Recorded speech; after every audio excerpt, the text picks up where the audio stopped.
size evinize götürdük. Bakın indi alt günümü burada geçirtəcəyik.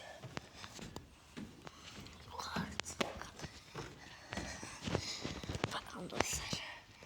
Burada götürdəcəyik alt günümü. Buna boş verin, buna yük yiyoruz biz. Bakın dostlar. Qapılar nə dediksiniz, bura bağlıdır. Anam qoymur açmağa. Çünki buranın ev sahibi bağlayıb dostlar. Siz nə tarsınız? Yaxşısınız? Ümid edirəm ki, yaxşısınız. İndi gəlin sizə qoxundan da göstərim.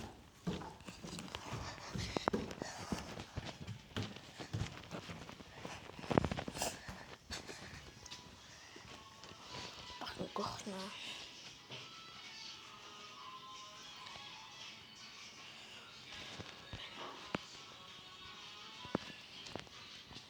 Belə bura qonaq otağı kimi yerdir.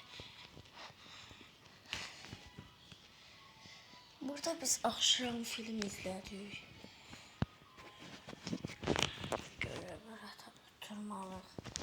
İş dəftəri boşdur. Baxın. Bacım yatıb duranda da otağın çəkəcəm. İndi deyirəm, siz yaxşısınız. Mən indi çimliyəm dostlar. Qapıya çıxa bilməyəcəm. Buradan göstərəcəm sizi qapıya. Bu da pişik. Baxın.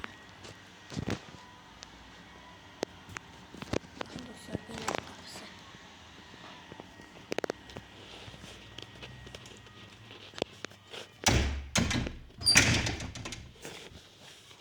Sağ olun dostlar.